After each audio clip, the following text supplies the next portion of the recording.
Today's talk is on the planetary nodes, the south and north nodes of all the planets.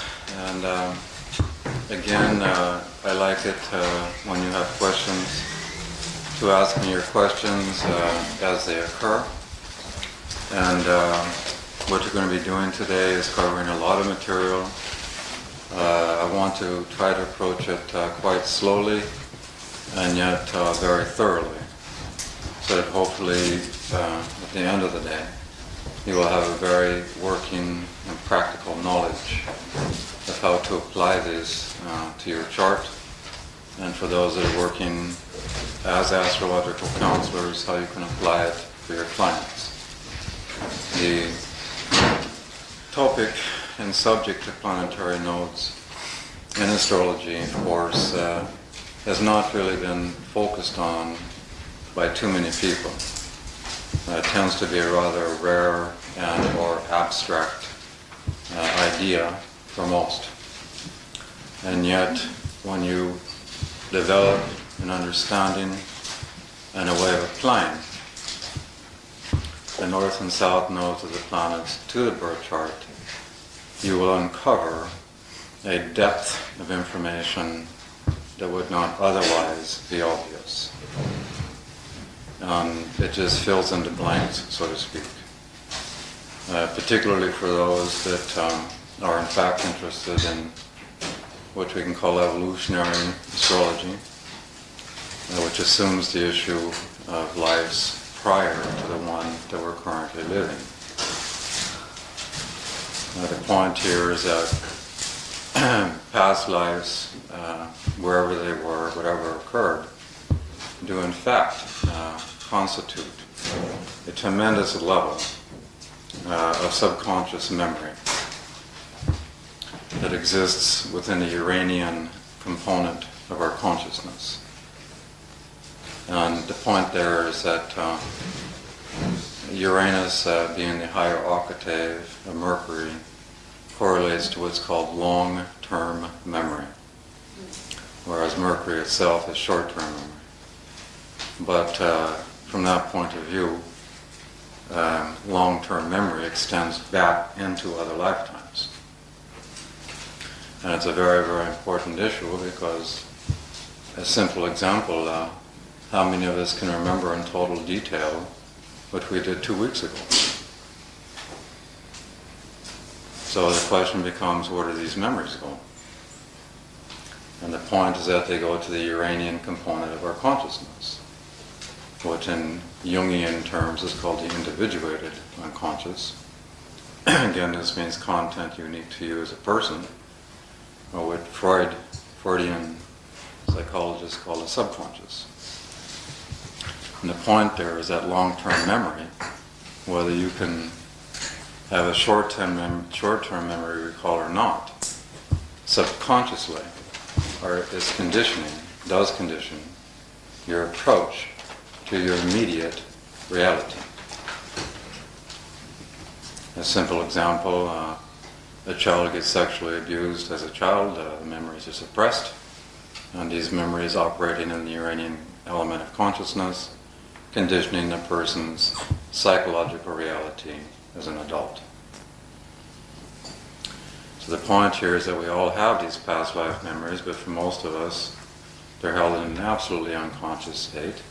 Again, most of us can't remember in total detail what we did 2 weeks ago, but the memories are there.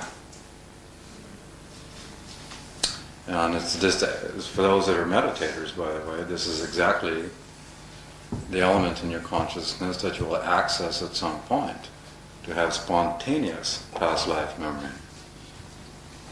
It's the area that hypnotherapists access for therapeutic reasons, to recover suppressed or forgotten memories.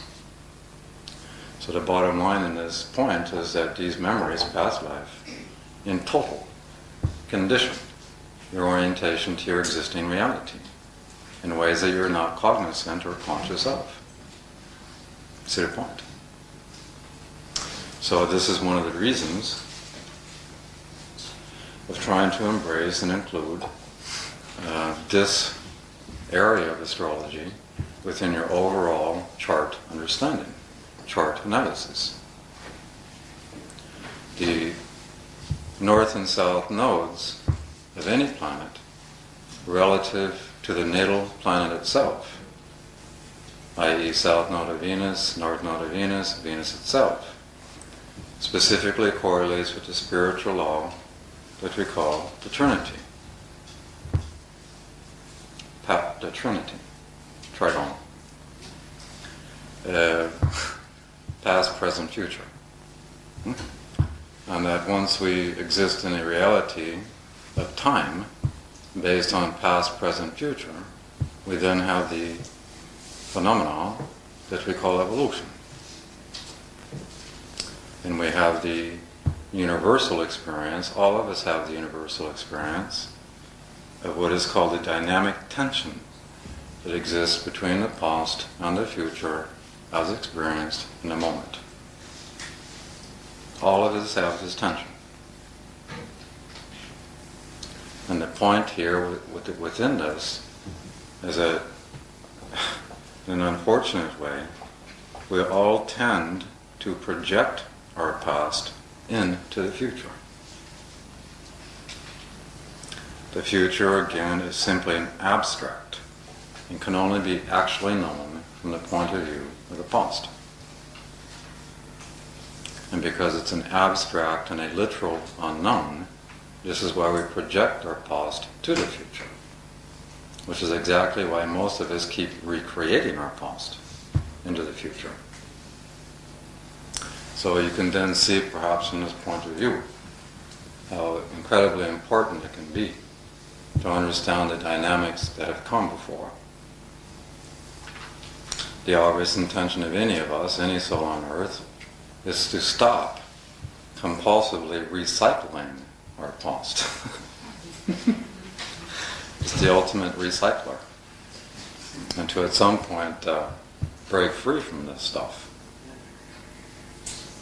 Obviously at the point in time that we're living now, as a collective soul, we're obviously now moving into the transition of the ages between Pisces, Aquarius, and the opportunity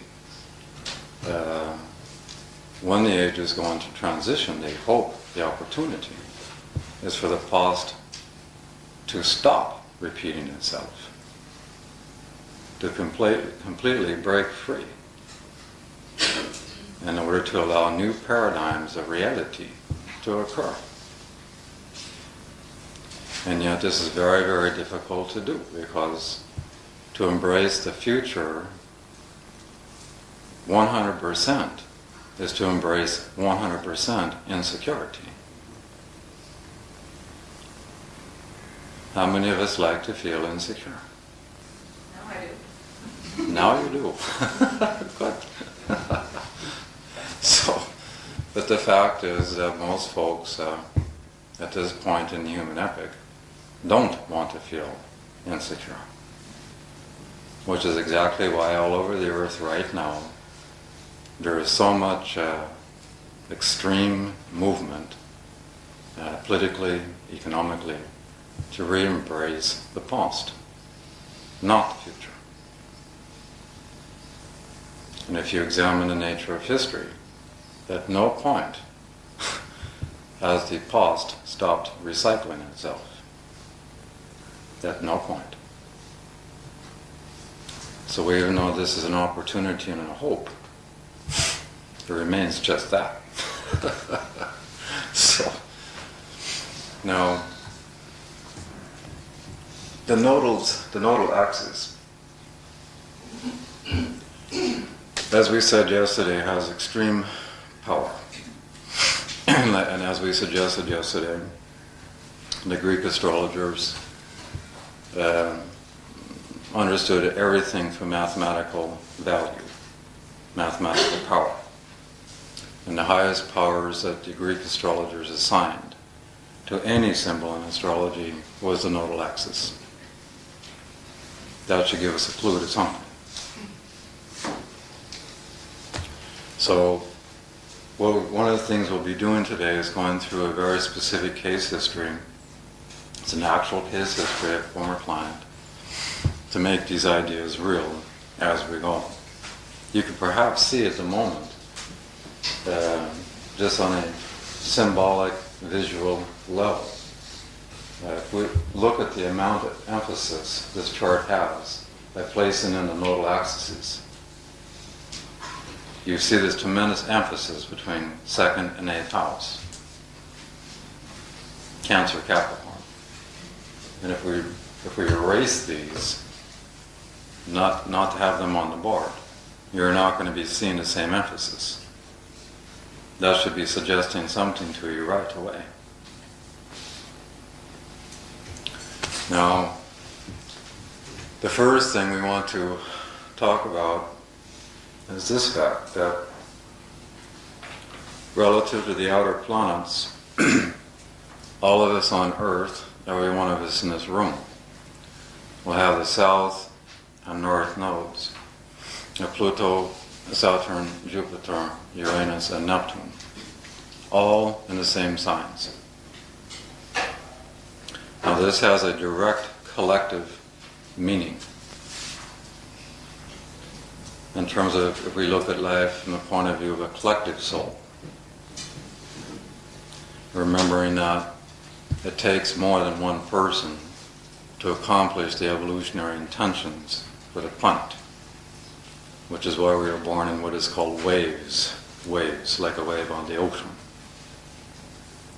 And yet, even though these outer planets are all in the same signs for us, the nodal nodes, they also have an individual application by the actual houses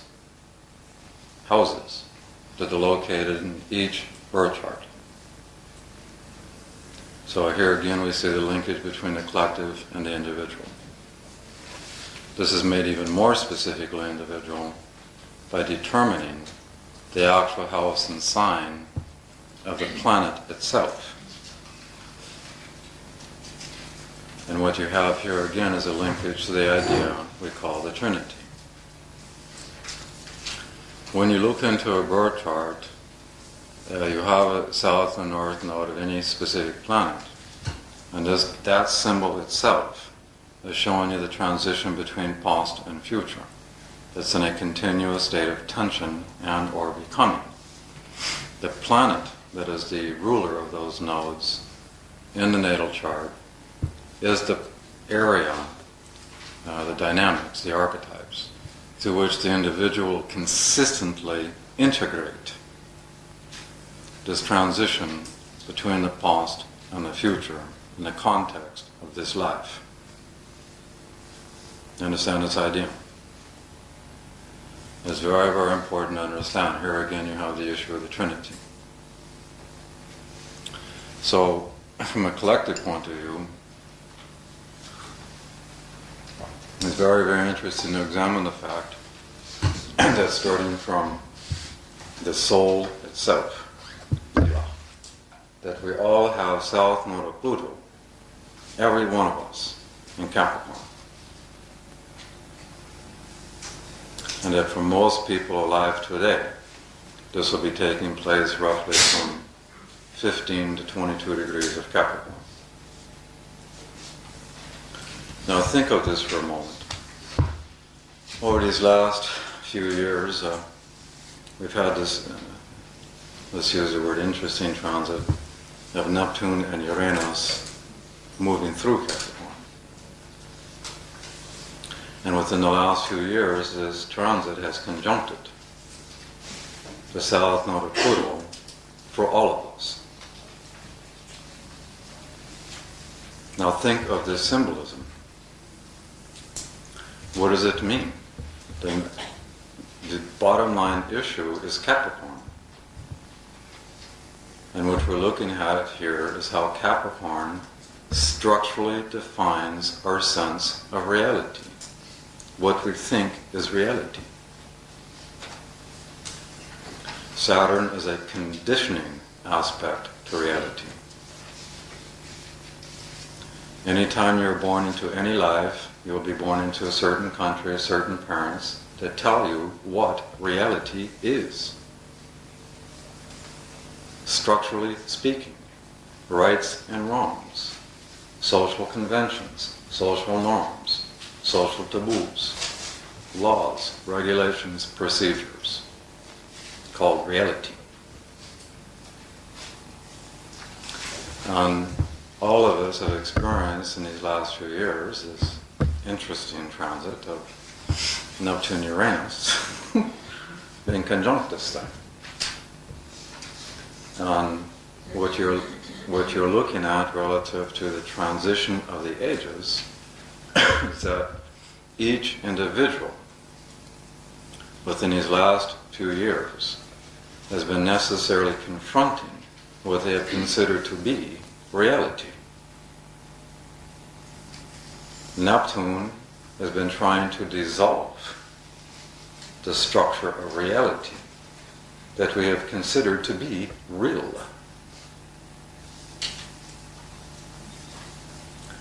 Uranus has been trying to liberate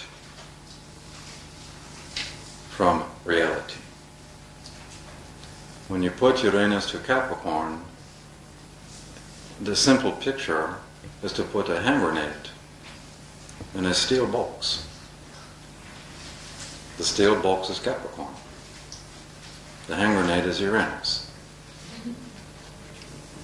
And despite how much Capricorn wants to hang on, to resist, in the end, the hand grenade wins. It's very similar to a bomb going off on the Earth, making a gigantic explosion. All kinds of Earth is blown into the air and falls back to Earth with a brand new pattern. So, in effect, what has been occurring for most of us is that there has been an absolute transition in our personal realities in which we experience our own inner hand grenade, so to speak. And the pieces are coming back to Earth in new ways that we can barely recognize. You understand the point here? Which is exactly why so many people all over the Earth can't even control their sleep patterns. Why so many people all over the Earth are finding thoughts flying in their brain in which they don't even know the origin of. Thoughts that for many, many people from the point of view of Capricorn seem so Uranian radical from the point of view of their existing Saturnian reality. Has been responsible for all over this Earth, the people experiencing a collective despair, a collective depression, a collective angst, and a progressive loss of meaning, a meaning that was associated with prior reality. Do you understand the point here? And yet most people have a fear of embracing these new thoughts. And most people in desperation try to resecure that box that hand grenade lives within. All you have to do is examine the nature of what is going on our Earth to understand the nature of this transit on the south node of Pluto. Look at the absolute level of polarization that is taking place all over this Earth, politically, economically. And yet at the very same time we have Neptune, which is trying to show the soul that we are in fact absolutely interlinked and interrelated, which is exactly why the world, Saturn, has become incredibly internationally dependent upon itself. Do you understand the point here? Which is exactly why you suddenly have here in Europa treaties trying to make a one Europe, to break down the Saturnian boundaries and borders. And yet simultaneous to this, you have the fear called Capricorn nationalism. Oh, I'm not going to be Dutch anymore, I'm not going to be Danish anymore, I'm not going to be Swedish anymore. Do you see the point? and how this kind of delusive fear emanating from the individual ego can then in and of itself undermine Capricorn. This necessary actualization of new political and economic paradigms that will change our orientation to Saturnian reality. Do you see how this is provable by actual factual reality? So this is occurring collectively, it's occurring individually. You have to remember from the point of view of Uranus, we are dealing with the nature of the collective brain. Uranus correlates with our brain and the structure of our brain. We have to remember that the ultimate source of creation, Neptune, which we call God, as it was projected through time-space reality, Capricorn, the vehicle of the projection was electrical. The very nature of our brain is electrical. When you put Neptune, Uranus to the south node of Pluto in Capricorn, it simply means that the collective brain at a soul level is being structurally changed. We all have little radio receivers inside. We have been picking up messages from sources beyond ourself. Messages that reflect a Uranian future. This is exactly why, how many people in the last few years have experienced problems in their sleep patterns? So the question becomes, why? If you examine it from the point of view of Neptune, Neptune has a direct connection to what is called the pineal gland in the brain. The pineal gland secretes a key hormone. Hormones, by the way, in astrology correlate with Pluto. All hormones do. And this pineal gland secretes a hormone called melatonin. Melatonin's function in consciousness is to dissolve the Saturnian boundary between subjective or egocentric consciousness and soul consciousness. It is meant to spiritualize consciousness. And when you run Uranus through Capricorn with Neptune, you now have an increasing amount of electrical energy within the brain. And that electrical energy is focused on the pineal gland, Uranus, Neptune, in such a way as to be secreting a dominant amount of melatonin, which is responsible then for the disruption in sleep patterns. The pineal glands control sleeping pattern. And this is happening for what reason?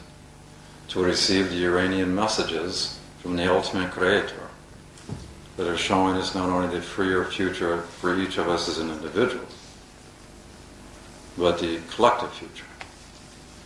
So we're all being seeded with these thought impulses. But from the point of view of Saturnian reality, they can seem, Uranus, too radical, not able to integrate in my current Saturn reality.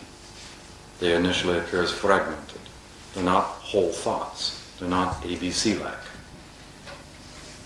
They're the famous Uranian snapshot, which is why it's so easy to resist.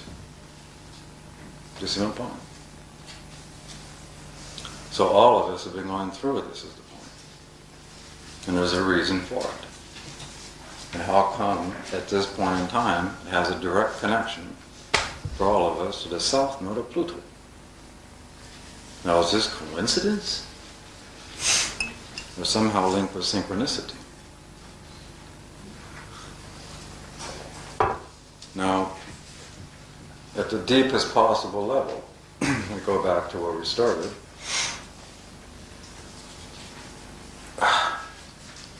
South node, in any, relative to any planet, correlates with what we call the past. What has come, something that has come before this life. Now, you can see not only the south node of Pluto in Capricorn, but the south node of Saturn is in Capricorn, and the south node of Jupiter is in Capricorn, for all of us. So what does this directly mean? What are we all doing here with these symbols in our birth charts? What is the past that we are collectively connected to?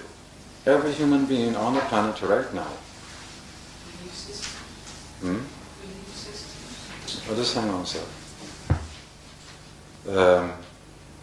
What is the collective implication here, is my point. And how come for all of us we have a north node of these planets in Cancer? And how does this link now with these transits? Neptune, Uranus. What is the deeper issues here? Which we will find out. And this is where it can be a bit difficult because most of you in this room are not going to have a direct working knowledge of how the different signs correlate with different times in past life, or the different ages, and so forth. For those that want to really develop themselves spiritually, that knowledge will come. So it will be a little bit difficult today because for some reason I happen to have this knowledge, but it's very hard to teach. Oh yeah, well you can memorize all this now, yeah? And, I mean, history is vast and complex. So I can only share with you what I happen to know about this. So the bottom line with Capricorn and Cancer is that this specifically correlates in history to the time frame at which the transition between the matriarchy and the patriarchy took place. Now think of this statement. When the transition between the matriarchy, meaning that which preceded the patriarchy, the transition between those and the patriarchy began. And think of this as a imprint, subconscious memory that exists within our collective soul right now. And how this deepest unconscious imprint has been activated relative to the Neptune-Uranus transit. The simplest way to illustrate this, there are many countries now on earth that are being run by women that 10 years ago could not have been. Places like Pakistan, as an example. Places like Turkey, as an example. A few years ago, the Philippines, and so forth. And the last election in the U.S., it was called the Year of the Woman, because all kinds of women were being elected to political office. So how does this then connect, historically speaking, to the fact that we all have South Node, collective soul, in Capricorn, and this directly connects to the last transition between the matriarchy and the patriarchy. Does this seem somehow synchronistic, or just pure coincidence? Which way does it seem to you? Anybody want to choose pure coincidence? No?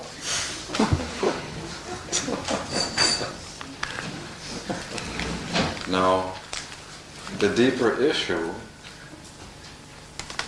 beyond these obvious facts, is to understand that the way reality, Saturn, Capricorn, was lived and understood when the matriarchy was in place for hundreds of thousands of years, was in fundamental opposition, diametrically opposed to how reality was understood and lived once the patriarchy was successful in becoming the patriarchy. It's like looking at the difference between night and day. When the matriarchy was in place, everything was defined and lived through what we can call natural law.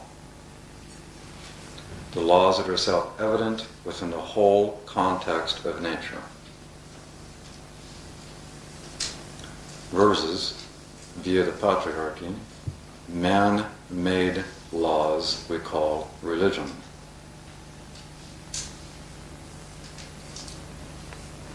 These are two different universes. Now, the point is that nature, or natural law, speaks for itself. I don't need a religion as an example to tell me it is not correct to not have my child run around on the Autobahn. I inherently know that this is wrong to do. It is natural law. This is my point. Now there's many ways to illustrate that point. But this is very, very different than man-made law, man-made religions. When the patriarchy began to take over, it began to suppress natural law. It began to control natural law. This sounds like Capricorn stuff, huh? Which then became the basis of judgment. Negative judgments were relative to natural law. This means that all of us, by the sheer fact of having South Node of Pluto in Capricorn, South Node Saturn Capricorn, South Node Jupiter Capricorn, have been dragging around for roughly 5,000 years now a truckload of guilt. Capricorn. And what is this guilt caused by? It is caused by judgment patterns. Judgments that are issued from man-made religions relative to natural law which had preceded the patriarchy. Now remember, the archetype and dynamic of judgment is in fact intrinsic to consciousness. You cannot remove it from your brain. The issue is what is the inner basis that an individual uses to formulate judgment. Is that inner basis being determined through man-made religions? Or is the basis being determined relative to natural laws? Do you see the point here? So, to show you just historical fact, when the matriarchy was in place, relative to having children, there was no nuclear family. Children were raised communally by all men and all women. Now, do you think that's existing anywhere on earth today? How come? What happened?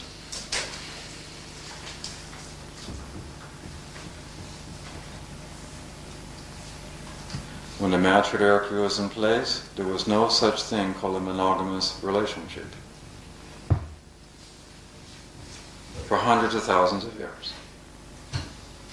This is how life was being naturally lived.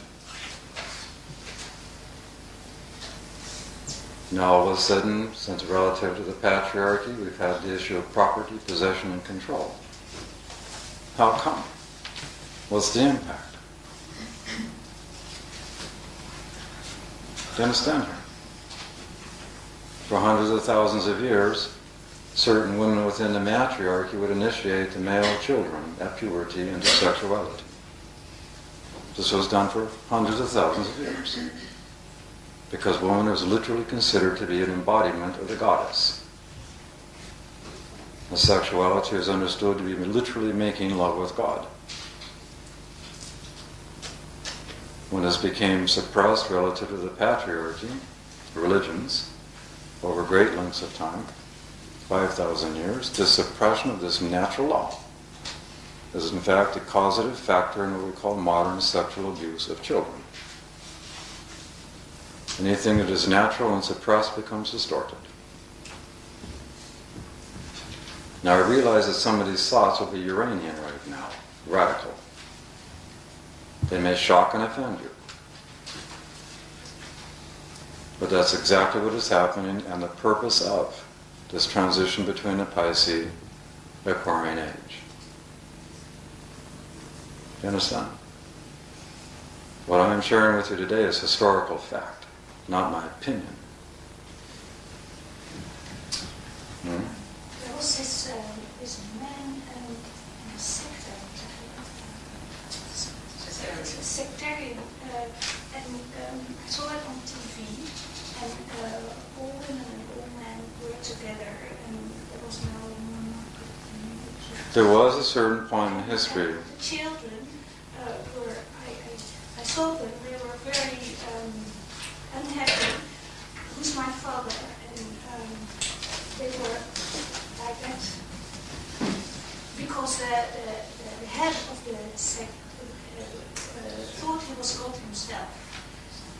That was David Koresh, what are you talking about? You're talking about David Cornish? I'm not sure. This Waco thing in the U.S.? But there were, what I saw was that the children were very unhappy by this phenomenon because they didn't know anymore who their fathers were, and all mothers were caring for them. It was one big family. And that's what I was thinking about when you... Yeah, but what you're looking at in your example is a group of people living in a very distorted fashion defined by patriarchal law that had become distorted in horrible ways. We had an individual representing himself as a de facto Messiah or a Jesus Christ type figure at a patriarchal level. This is quite the antithesis of the matriarchy. I have registered in a community in Oregon where I used to live, where the children were growing up as Muslim, and the basis was awareness. And I have seen these children grown up and like they are so ripe and mature, way before the age that's, I mean, if I compare myself and other people, they have become very beautiful people because they were loved and at the same time allowed freedom. You're absolutely right, because when things were done communally in these ways, there was no such thing as emotional attachment. And because there was no emotional attachment, there was no insecurity. Once things became nuclear relative to the patriarchy and the need for possession and property, that was the causative factor, an emotional insecurity because of attachment. Now, when we talk about this transition, you're not going to wake up tomorrow and suddenly find a matriarchy in place and all is wonderful. It's not going to happen this way. So, we're talking about a process that will be underway for 2,000 years here. It will take a while for the consciousness to catch up and to reintegrate in these ways. Right now we're just kind of talking philosophically and astrologically and so on and show you where things come from. So one of the messages by having these Pluto, Saturn, Jupiter with the north nodes in Cancer, think of this now, is relative to evolution. It literally means to go backwards in order to go forwards. That's the intention of the cardinal archetype. We've all learned the cardinal archetype in order to embrace change. Walks 2 steps forward and then 1 step back because it freaks out at the change. So what it means at the deepest level is we go back to recover the original imprint, the actual origin of the species, defined for hundreds of thousands of years relative to the matriarchy. We will then go forwards, but we will go forwards in a new way. We're not going to go back to, in quotes, primitive living where we're digging roots out of the ground. Unless it turns out that there may be some major environmental catastrophe that in fact may demand that, which in fact is a distinct possibility. We'll get more into that when we talk about why we all have the South Node of Uranus in Sagittarius. What does that now mean when, as now the happy Pluto transit marches ever closer to this collective point, and what that's actually going to mean.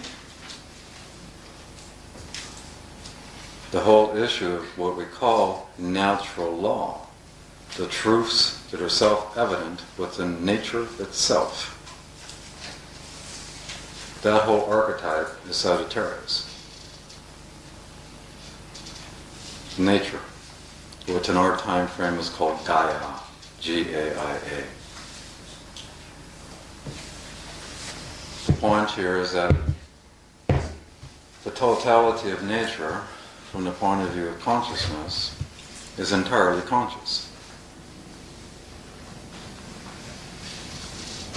It was only from the point of view of Judaism and the invention of the Garden and Eden myth that we developed the doctrine of the human organism being superior to nature.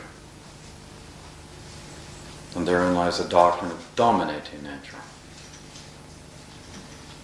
with the belief system that nothing within nature except the human being is somehow conscious. This is an absolute contradiction and violation to natural law. What we call consciousness, and consciousness, by the way, is a phenomenon through astrology, is Neptune. The phenomena of consciousness. Consciousness permeates the totality of creation, everywhere, simultaneously. It's what the great avatar Yogananda used to call lifetrons, subatomic particle that permeates the very essence of the structure we call creation. Consciousness. That being the case, how could anything within nature not be conscious?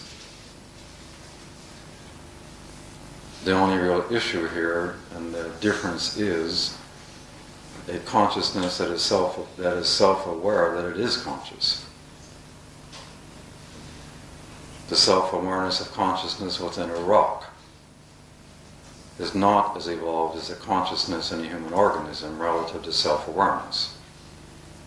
But the fact remains it is conscious.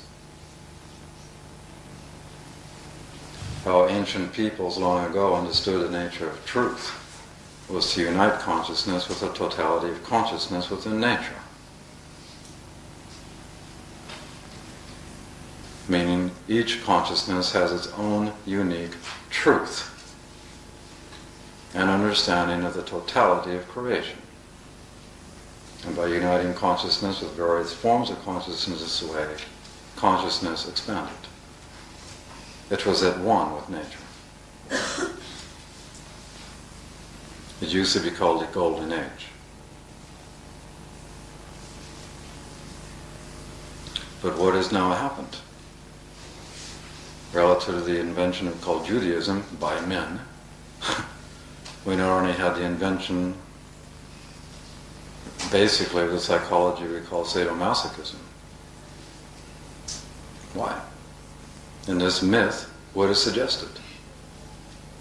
That woman is the cause of all negative and evil phenomena on earth. Woman is the cause. The opposite of when the matriarchy was in control. At this point in time, woman was then presented as the temptation for man's spiritual downfall. Why? She just happened to embody the world of the senses and flesh and sensuality. And all of a sudden these group of men decided that somehow there was an intrinsic conflict between the world of senses and spirit.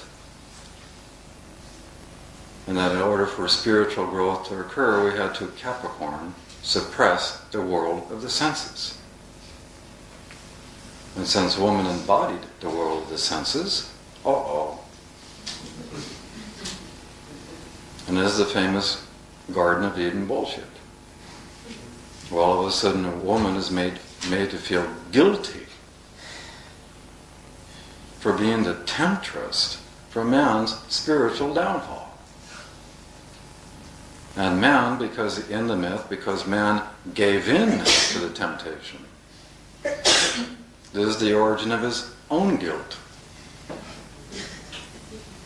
Capricorn shit. Stuff.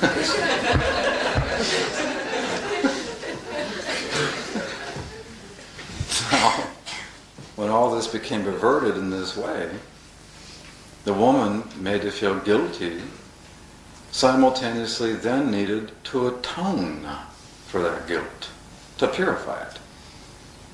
When you have atonement linked with guilt, you make masochism.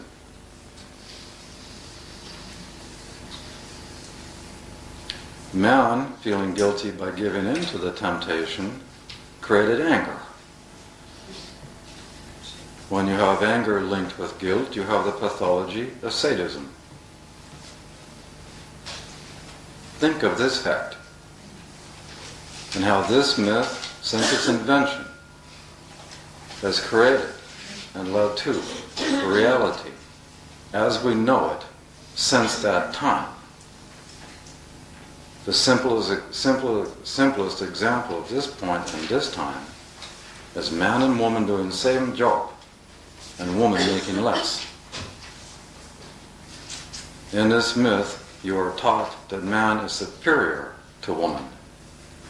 So now you have the doctrines of superiority and inferiority, dominance and submission. Woman now being considered to be just a piece of property for the man to control and to possess. And it still permeates the Western psyche to this day in ways that most of us don't even recognize anymore.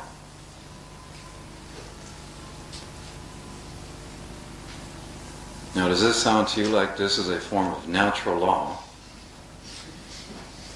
or something invented by human beings called men? Do you understand the point here? And of course, the related consequence is the human organism dominating nature relative to being superior to it. Now look where this doctrine, look at how this doctrine has created what we see on our planet today. As nature is beginning to react to the falseness of this doctrine, you have a complete increasing fracturing of the atmosphere relative to the ozone layer, relative to increasing levels of radiation impacting on this earth. You have an increasing pollution of all water systems on the planet. You have increasing pollution everywhere on this planet. You have an increasing phenomenon called, how do you say? You know when things become like bigger deserts, there's more deserts, things are drying up. And this is in an accelerated state all over the planet. Just this last winter, what happened here in your country relative to the floods? What happened throughout most of Europe relative to increasing water levels? What happened last year in the United States when the Mississippi River did its thing? What happened here in Japan as these earthquakes become ever more? I mean, we could go on and on and on. My point here is that nature, as Pluto moves to Sagittarius, will progressively react to this doctrine. It comes back to the point of Gaia. Nature is fully conscious. And when Pluto goes to Sagittarius, there will be an increasing need for nature to rebalance itself in order to have any sense of integrity. It's no different, like a few years ago I lived in a place where the rabbit population was out of control. And every 7 years, because of this fact, the male part of the rabbit population, every 7 years, would create a sexual disease that did not allow it to reproduce, so that the species could be minimized. The same point. If we step back from Earth and observe Earth like we're looking at it through a microscope, the human organism would appear like a cancer cell in the human body. And just like the human body will isolate a cancer cell in order to survive, similarly, nature will isolate any organism that is out of balance within it in order to sustain its integrity. And this will become accelerated with Pluto's movement to Sagittarius.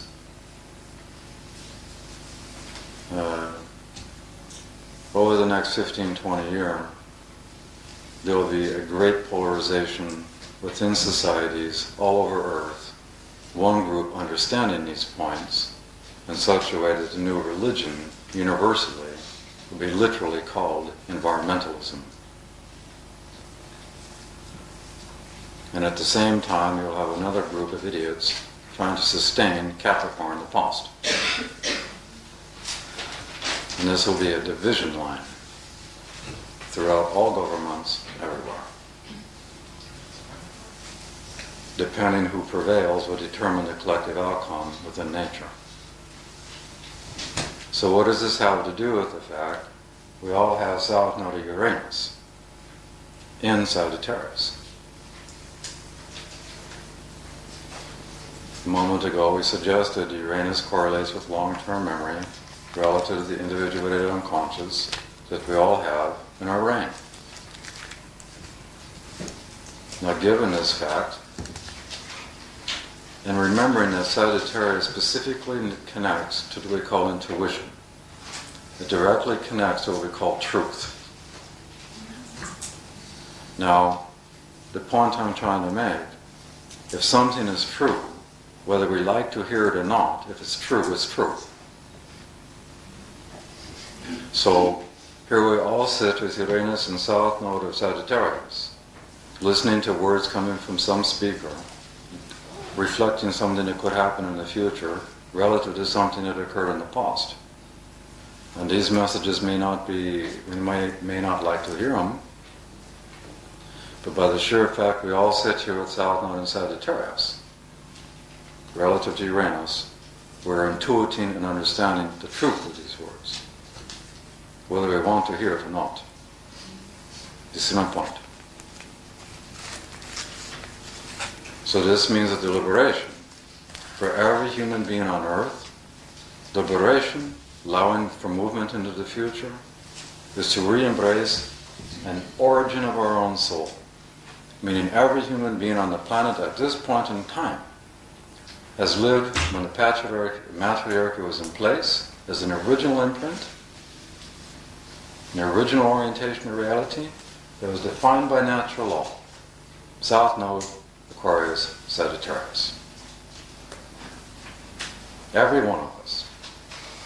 Now, do you think that this is coincidence or synchronicity as we move towards the Uranian age that is coming?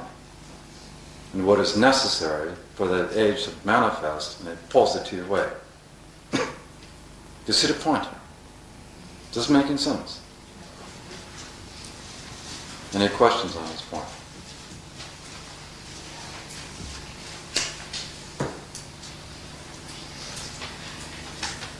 What is the positive manifestation of Saturn and Capricorn?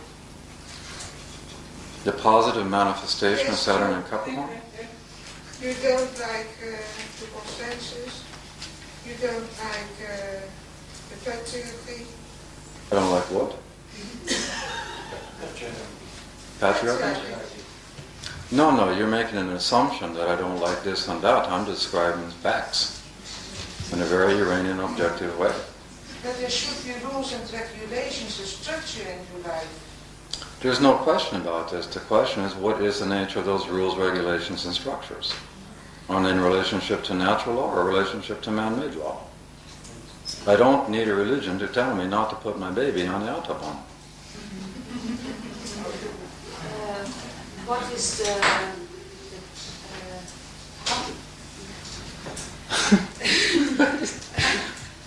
there's a cycle of things. And cycle, yeah. Yes.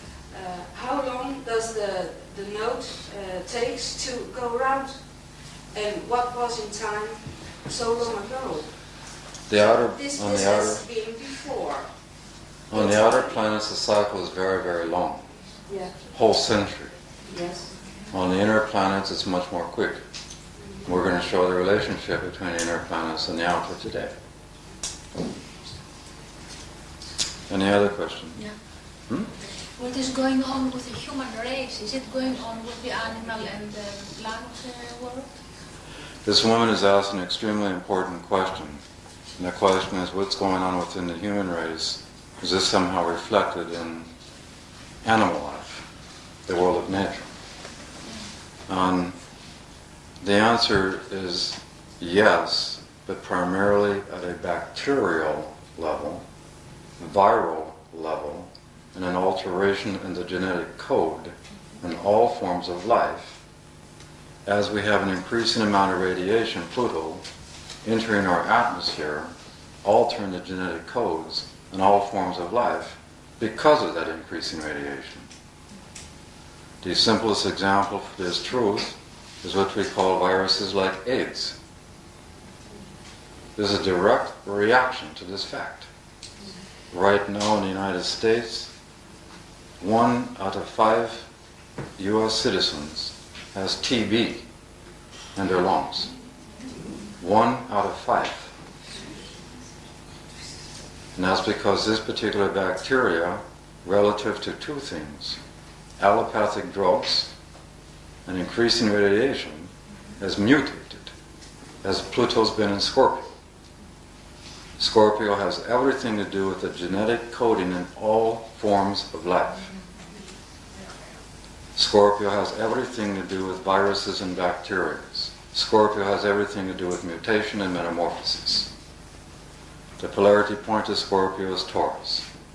As we talked about it yesterday, Taurus is the instinct in all forms of life to survive. So even at a bacterial, viral level, these forms of life have been mutating in order to survive relative to these two things, radiation, strong drugs. And all of a sudden we have things like AIDS. We have things like a mutating bacteria called TB. This to me is a deeper danger for the future because TB is spread through casual contact. The atmosphere we all share. Atmosphere in astrology correlates with Uranus. Now look at as Pluto is marching towards our collective south node of Uranus being in Sagittarius. And now we have Uranus-Neptune transit moving towards Aquarius as Pluto goes to Sagittarius. Do you see the potential probability? My point is that these are ways of nature's reactions to make us pay attention. There's two kinds of evolution, and Pluto correlates with evolution. There's cataclysmic evolution, and there's Darwin's notion of uniformity, slow progressive change. Pluto correlates with choice making. What choices do we make? What kind of evolution is determined based on those choices?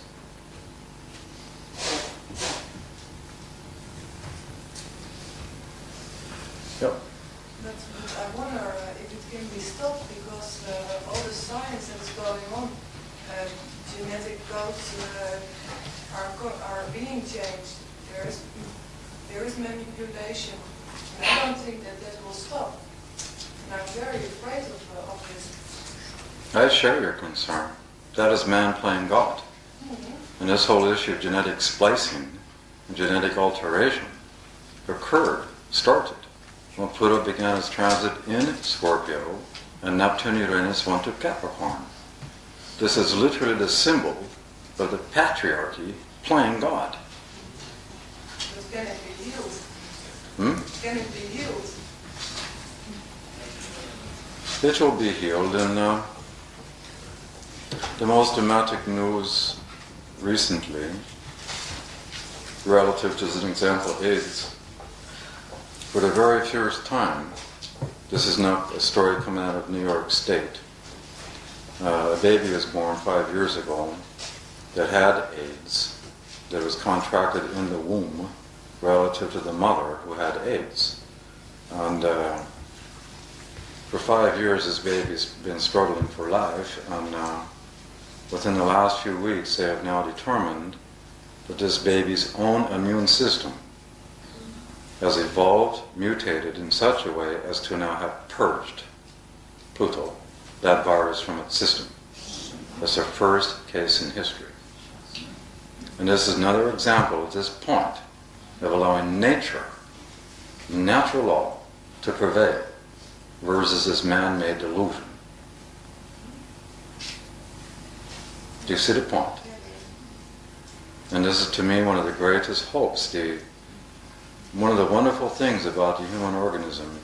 It really comes under the archetype of mutability, to be mutable, which means adaptability. One of the great survival instincts in the human organism is the capacity to adapt to ever-changing circumstances. The only organism that has greater adaptability is the world of the insects. Insects, bugs.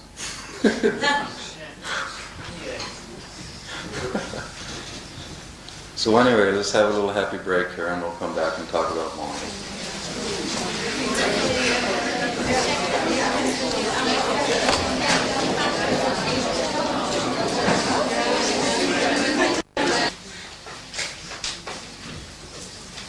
Good, we're all perfectly clear. Cool. Okay. Now another thing we need to speak about relative to the fact we have collective south node of Uranus and Sagittarius. Now that Pluto comes through transit to Sagittarius, it has everything to do with the nature of what we call belief systems. Belief systems. Let's remember that Sagittarius, Jupiter,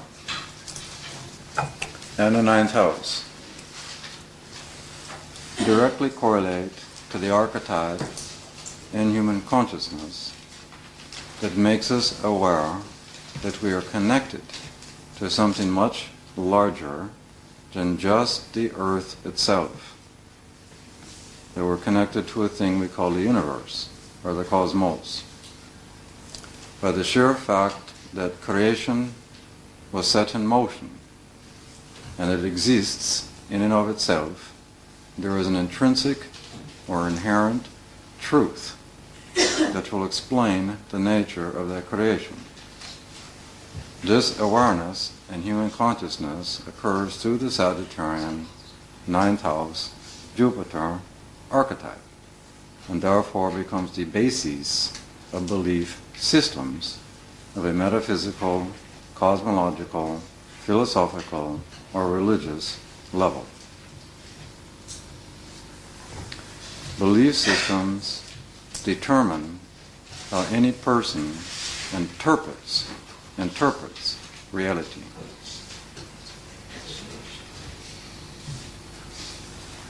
And how we interpret reality then is telling us, according to our interpretation, of what is true and not true. So here we all sit with South Node of Uranus in Sagittarius, and now Pluto comes towards Sagittarius. Clearly the implication is that every human being on earth will have their belief systems challenged, confronted, Pluto. And now in the last analysis, this transit, because again Pluto is a phenomena of evolution which occurs in one of two ways, cataclysmic or not cataclysmic. Evolution always leading to metamorphosis, that is to say, a growth of reality. So, since Sagittarius has everything to do with the nature of natural law, natural laws, in the last analysis, the bottom line, what you are really looking at is that every human being on earth, unless their belief systems are already in harmony with natural law, will be experiencing a tremendously intense confrontation of those existing belief systems. And therefore, how we're interpreting reality will be fundamentally confronted. Now this is a very, very important point to understand. Belief systems for the human organism make the human organism feel secure. Let's remember that the Sagittarius archetype is naturally in conjunct Cancer. You can see the implied crisis that's on the way with respect to our security structures linked with our belief systems. You understand the point? Now, again, nature, as it erupts in increasingly intense ways, will have a direct cause in changing the nature of belief systems. We will have no choice, Pluto. At this point in evolution relative to the human epoch, these changes are not going to be occurring through some instant collective enlightenment. It will occur through what's called circumstantial necessity, in which the human organism has no Plutonian choice but to change. You understand the point here? So this will be one element of it. And the potential for these, let's use the word earth events, can reach a magnitude that will actually potentially threaten the survival of the human species itself. That's how intense it could become. Remembering that Pluto has everything to do with what we call radiation. It has everything to do with what's called nuclear energy. It has everything to do with what's called the atom bomb, or the nuclear bomb. Now what happens when you put this natural archetype in the context of the archetype we call nature? What is one of the potential ways nature will erupt relative to Pluto? Radiation issues. Now this would potentially impact the survival of the species. Sagittarius is also in conjunct Taurus, the survival of the species. Now, the point within this is that when you study history, the last time, 500 years ago, when Pluto was in Sagittarius, and Neptune and Uranus were then in Aquarius, this directly correlated with a massive migration of peoples all over this planet. It correlated with what was then called the discovery of new worlds. As the European people got on their happy boats and discovered places like America, the South Pacific Islands, all this new world discovery. And right then and there you can see the transmigration of belief systems as the white person attempted to impose their view of religion upon these natural cultures that they progressively dominated. It's a historical fact. Now, if you deal with this one idea, the discovery of new worlds,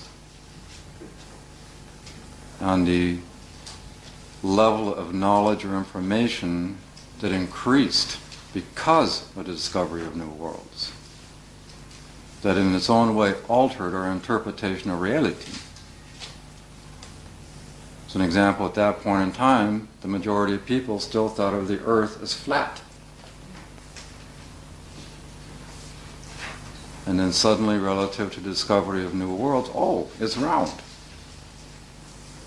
At that point in time, the earth was considered to be the center of our solar system. Now we realize, of course, the sun is.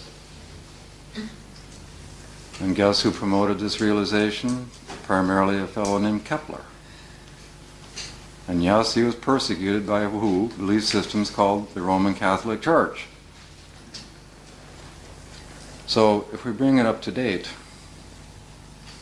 by the way, that was the very same time frame that Nostradamus manifested. 500 years ago. This man had, guess what, Pluto and Sagittarius. And he made a whole lot of predictions, did he not? That brings us to this time frame. And his Pluto's at 2 degrees Sagittarius. Looks like some sort of return here. Now,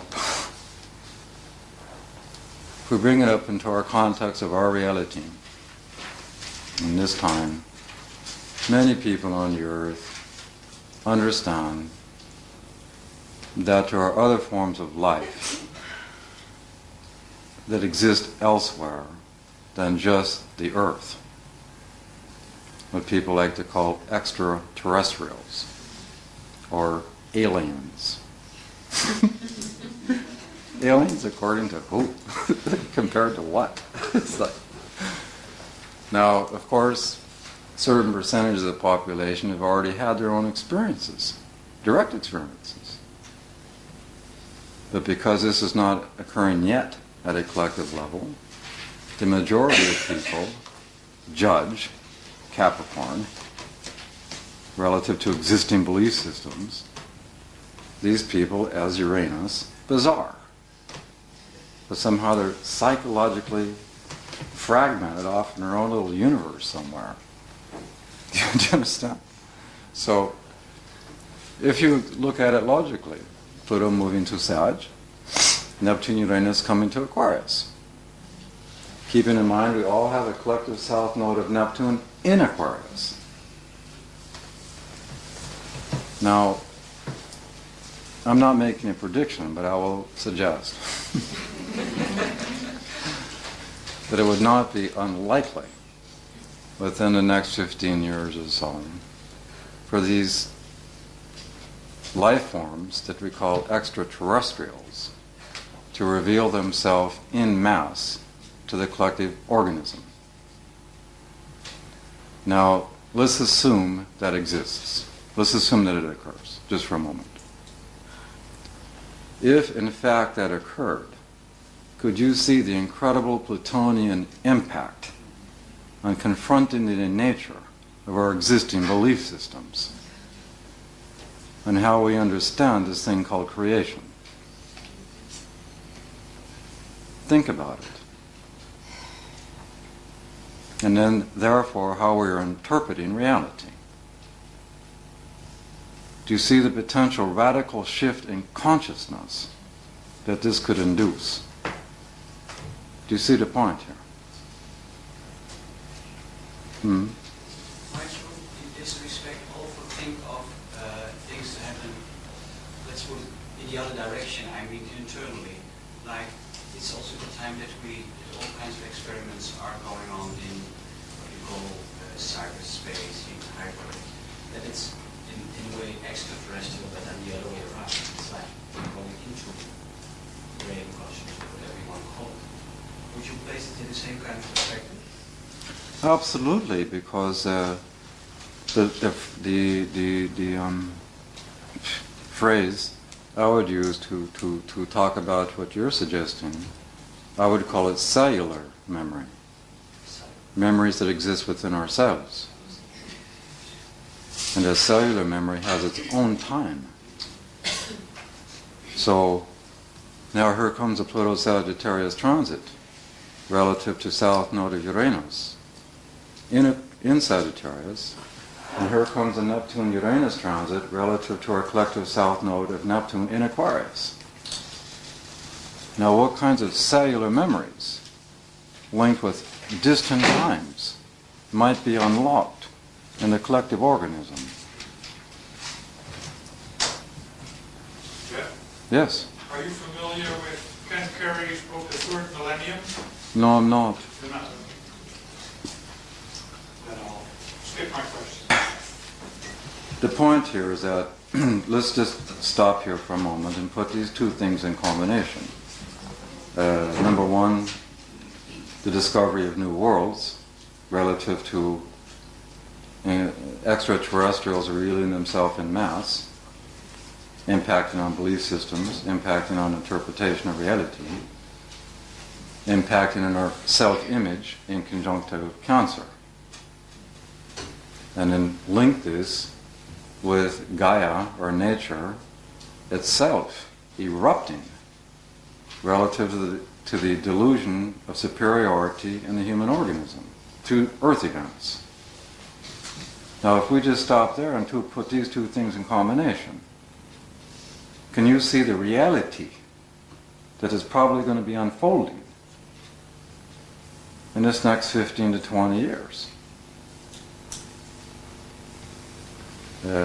It's going to be at a remarkable time. You're also going to find, just like 500 years ago, that one of the potential phenomena that will occur relative to discovery of new worlds is the human organism's colonization of other planets. Right now, the human organism has the technology to make the planet Mars Earth-like. How they would actually do it, the technology involved, is to pump carbon monoxide into the existing atmosphere of Mars. And within 100 years, it would have an atmosphere duplicating Earth. Now project this and magnify it by how many planets? This is just a seed point. And how this would be progressively altering our belief structures. Do you understand the point here? Even now, what we like to deify as science cannot explain many natural laws. Simple example.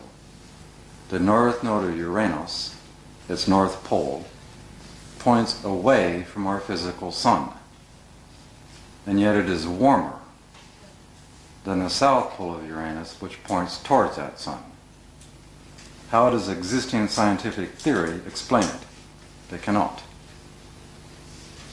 So this would tend to suggest that this thing we deify as empirical science is somehow not quite sufficient. So you can see what we're getting at here, yes? So I think at minimum we're looking at very exciting times.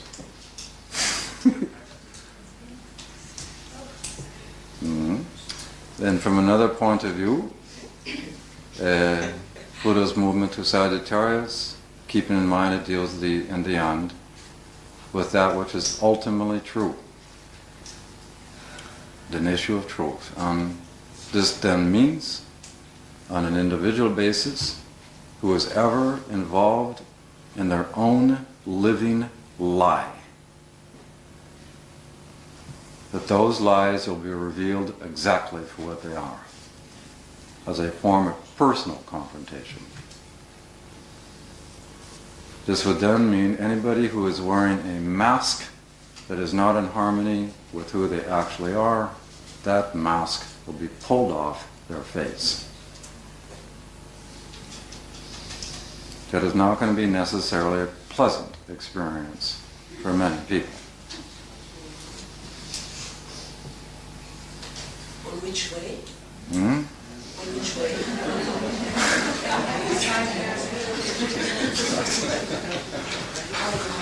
You say no present, and I ask who present?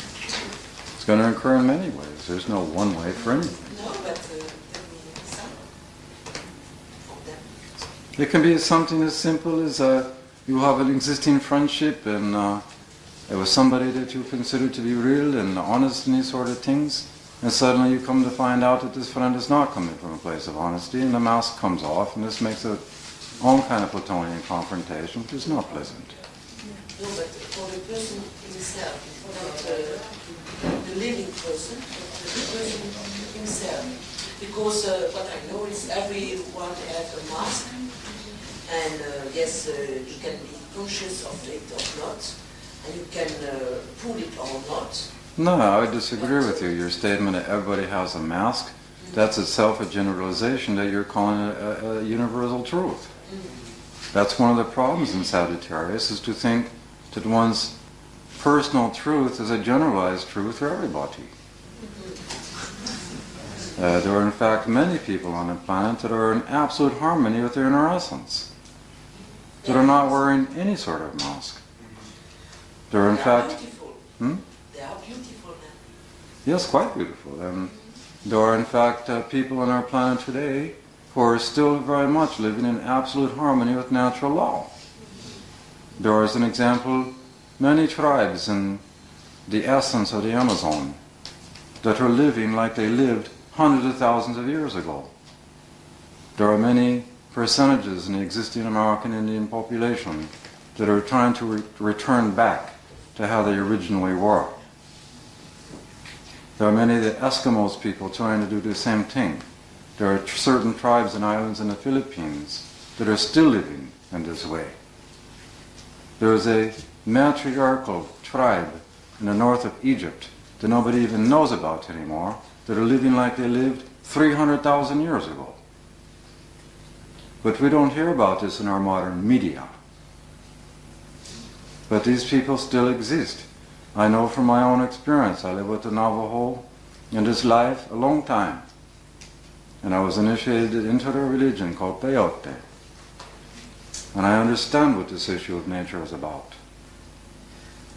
The issue is that because we happen to be in white skin, and we are conditioned in the way we're conditioned to our religions, that we now have self-created curtains or veils in our consciousness that do not allow a direct perception of what nature actually is. The tradition of the American Indians, specifically tribes like the Navajo, have vehicles, mechanisms, that allow these curtains and veils to be removed in such a way that the direct perception of nature occurs, in which one rapidly begins to experience that every form of the creation has a deity or a consciousness within it.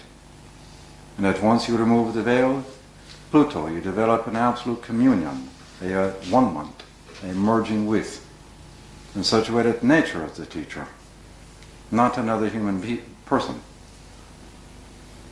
And these are many people still living this way. Yes, but I turn back on my first question. You talk now about a beautiful person, but I always say a natural person. yes, natural person.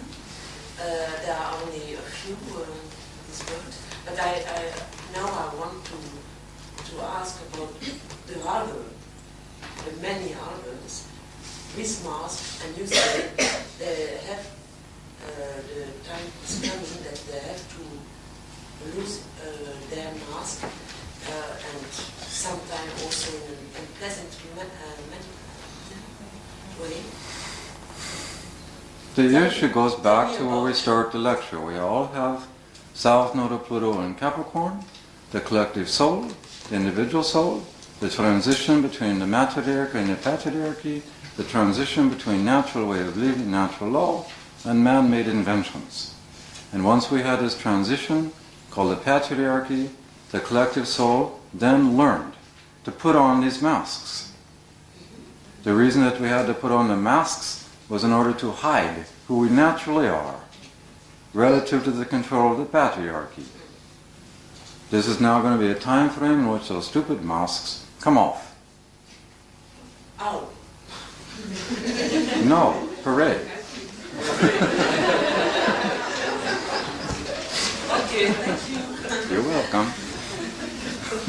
Ita. It doesn't make intuitive sense to you. Intuitive sense. Maybe not left brain sense, intuitive sense. And see, this is the deeper issue of Pluto going to Sagittarius. There will be a transference in our collective consciousness from left brain to right brain. We will learn to finally trust what we intuit. We will finally learn to own what we already know, even if we don't know how we know it. The intuitive brain is non-linear. It is image-based. It has nothing to do with time. It has nothing to do with empirical constructions. And what this time will be is a time of re-embrace in our right brain. With simultaneously Pluto, each person as they do so will suddenly begin to re-empower Pluto themselves. They'll begin to speak their truth. Now, one of the things that we can look at with the South Node of Uranus in Sagittarius and the collective Neptune South Node being in Aquarius, the North Node of the Uranus being Gemini, that the whole issue of computers is going to magnify and intensify and in ways that we cannot anticipate. A simple example is what is now called the Internet. And we have many, many possibilities coming out of these. Number one, Neptune. It will clearly demonstrate the international linkage of all peoples everywhere as they learn to be in touch or communicate with via the thing like computer, Internet. This one fact will bypass governmental controls. So now we have created a mechanism in which the human person, en masse, collectively, is Uranus detached from Capricorn, from government control. This will allow for increasing awareness, collectively speaking, of peoples everywhere. Do you understand my point? And the transference of knowledge, Sagittarius Gemini, back and forth at an international level, Neptune. This is the first time in human history that such a phenomenon has occurred. The very first time. Think of the consequences and the impact of this phenomenon. It becomes a potential vehicle of social revolution, Aquarius, through the detachment from the control of governmental structure. Do you see the point? Even now, as an example of this point, in the United States, there was an idiot senator who was trying to pass laws outlawing the Internet. Because they're realizing it's going to go beyond governmental control. Now, it also has a potential danger because Sagittarius is naturally square Pisces. And here we have the south node of Neptune, i.e. the ruler of Pisces. Here it sits in Aquarius, and here comes Neptune-Uranus transit. The potential danger, like Marx would point out, is that it has the danger of becoming the opiate of the people. Yeah. They become opiate. They become addicted to the computer. To focus your entire reality into this computer screen in such a way that this becomes your almost 24-hour a day reality. There is a danger here. Would that then also not be again a way for the government to control? Who's punching the keys?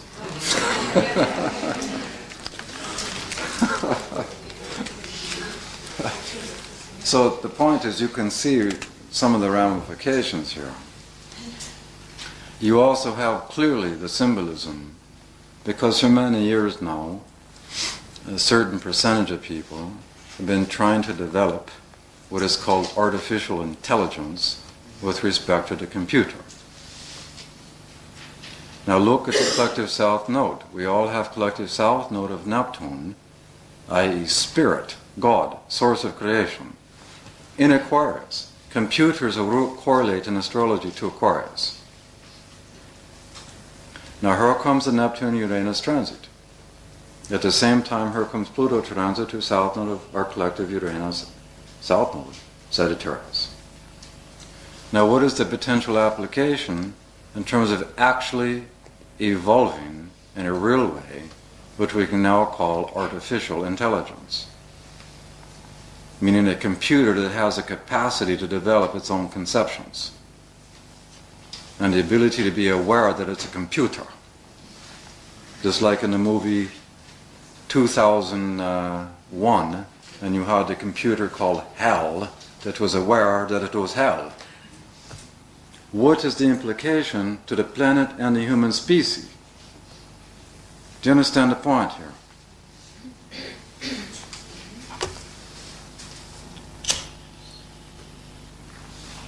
At this point in time, none of us can know.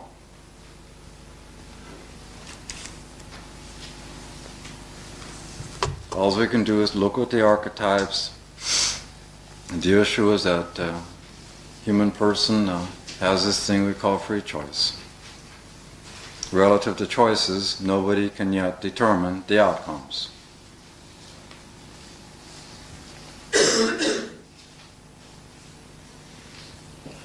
Questions on these things?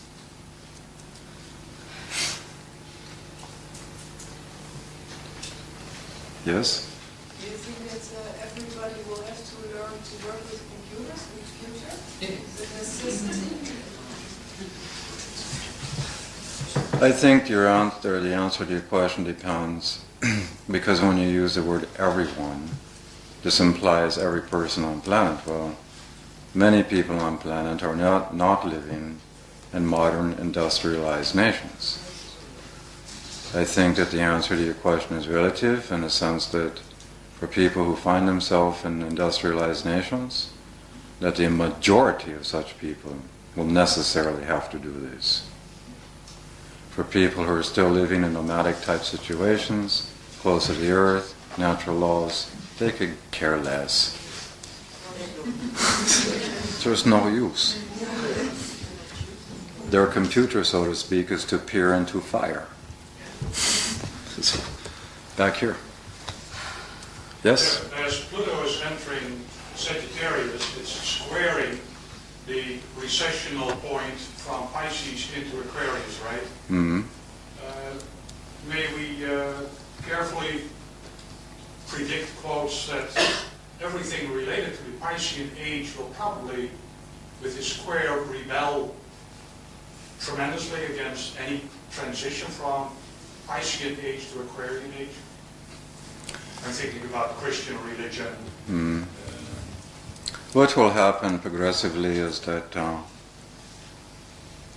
the danger with Pluto and Sagittarius at a religious level, with i.e. religion being the consensus, given the fact that Pisces makes this square and so on, is that certain religions can become even more fanatical and even more extreme relative to the Sagittarian delusion of thinking that its view of reality is the only right truth. Now, the religion in question that is going to be most dangerous in our time is Islam. Because in this, many of these people are convinced that if you're declared an enemy of Allah, then you have the right to kill such a person.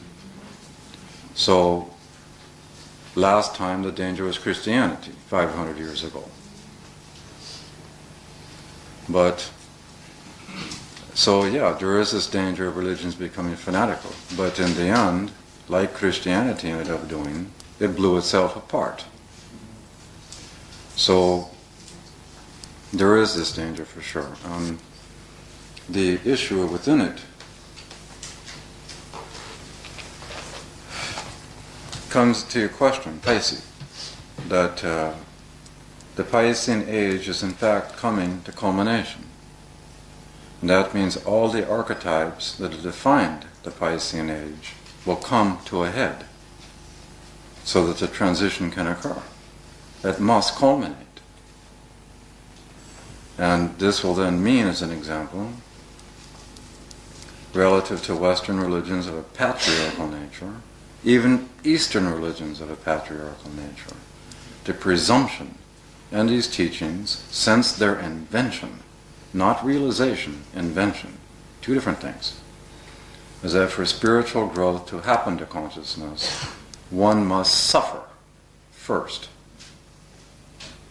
And that suffering at a first cause level means to suppress the natural laws emanating from the human body. This doctrine has the basis of the presumption that spirit and flesh are in contradiction, which becomes a causative factor in patriarchal religions called hypocrisy. Now, take the example of the history of the actual history of the Roman Catholic Church. How many people realize that its empire, the establishments of churches everywhere, was built on the back of prostitutes?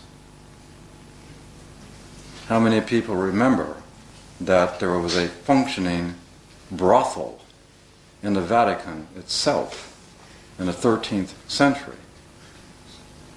How many people remember that many popes accessed prostitutes?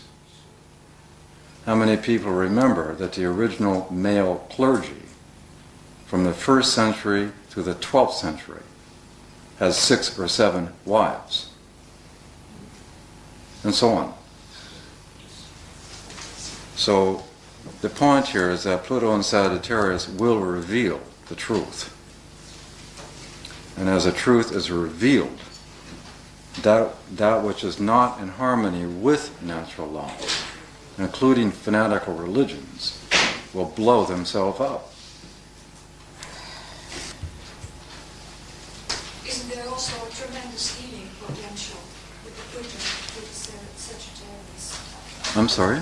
Isn't there also a tremendous healing potential? Absolutely the point. Because to me, this is the ultimate reason why we all sit here with this dominant Cancer-Capricorn axis reflected in these outer planets. We're going to go backwards to go forwards. This means what? It starts with an elimination, Pluto, of the false doctrine that flesh and spirit are in contradiction. Once we remove this false doctrine emanating from the Pisces age, then what is going to happen? Do you see my point right there? We've just eliminated a truckload of guilt.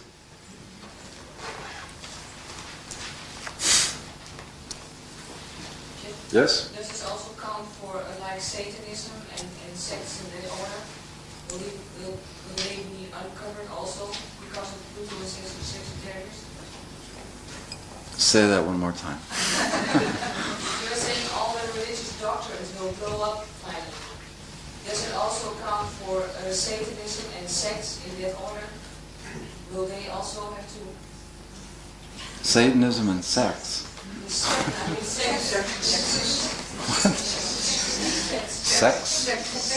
Sex.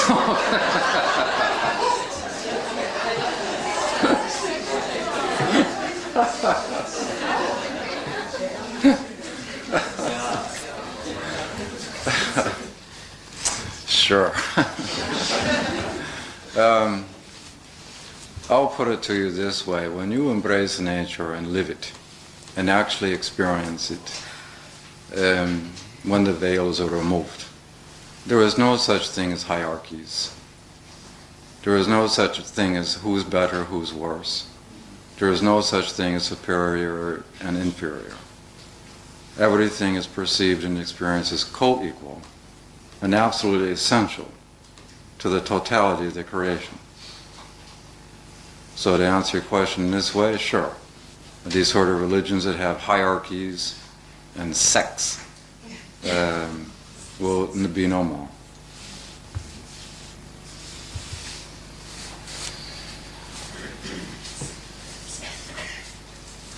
So we're looking at this now collectively. But again, we all have personal reality.